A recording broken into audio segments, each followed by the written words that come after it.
Hello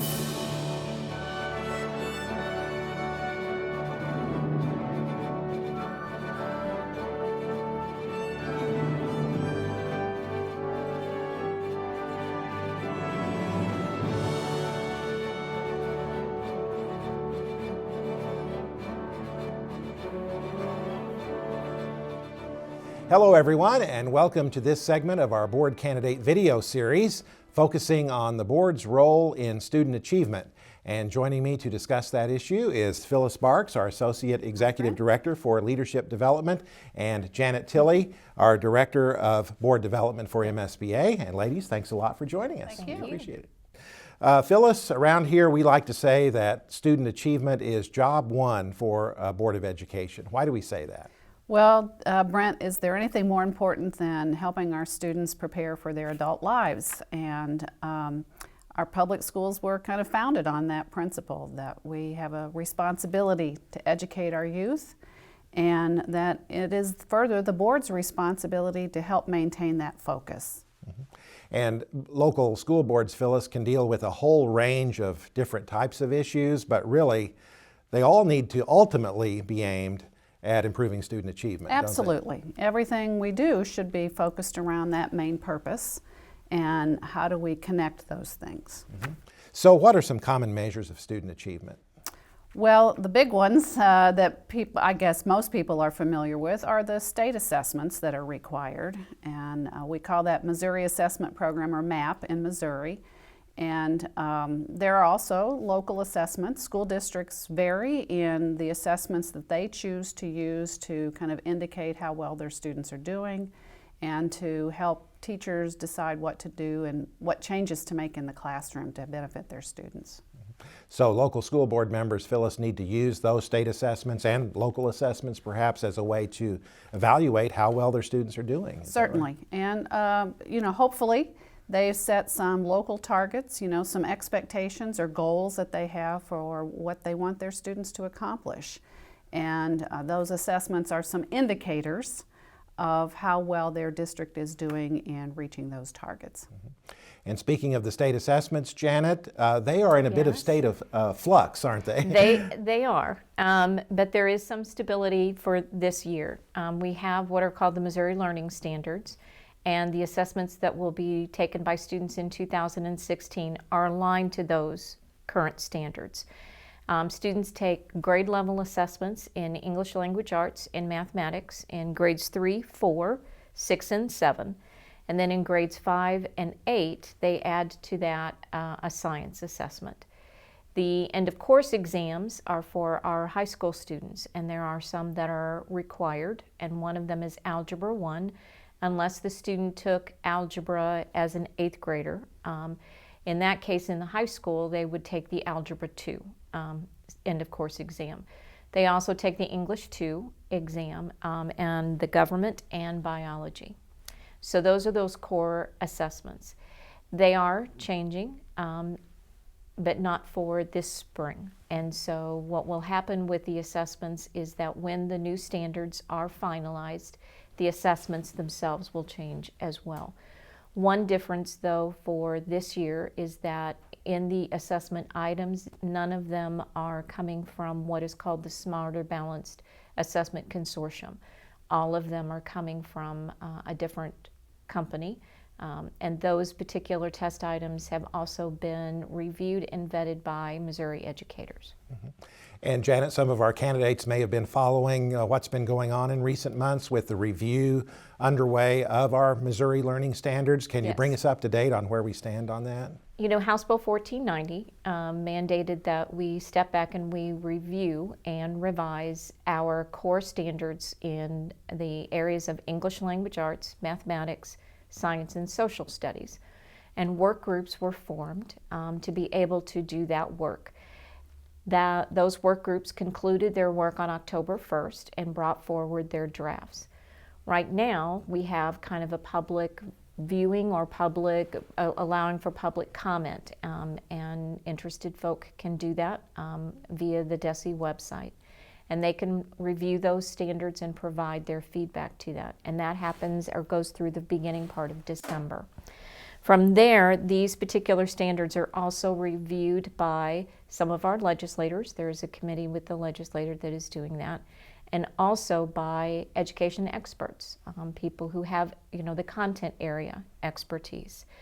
Those will continue to be reviewed by those key experts, and then it will be brought to the state board in March, I believe, and the state board can either accept them or reject them.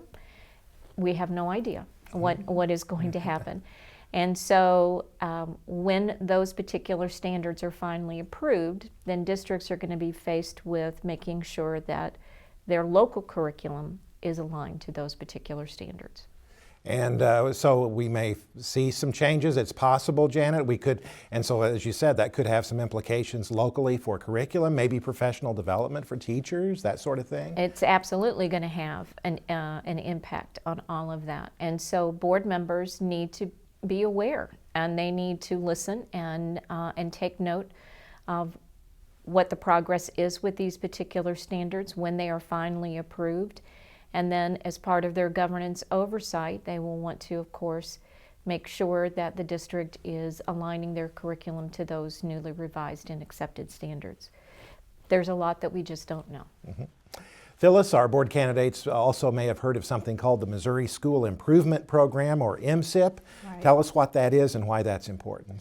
Well, MSEP is the state's accountability and accreditation program, and that's been in place since 1993 with the Outstanding Schools Act. And there are some requirements that schools have to meet, and the State Department, DESE, looks at how well they're doing to meet those standards. And the standards are focused around academic achievement, obviously, and based on that, the state assessment, the MAP.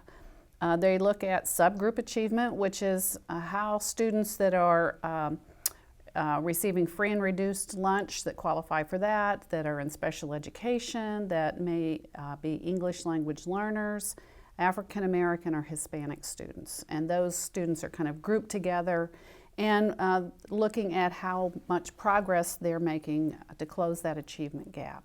Attendance is also measured, college and career readiness for K-12 districts, and it's high school readiness for the K-8 districts, and then graduation rate is also one of the standards for K-12 districts. Mm-hmm. So MSEP's really important. It really determines whether a district is fully accredited, provisionally accredited, perhaps even unaccredited, and that matters a lot, doesn't it? Absolutely. There are some additional requirements that are in place when schools drop below a certain level. If they're in that provisionally accredited range, then they need to have a school improvement plan and be focused on addressing some of those critical needs. Mm-hmm.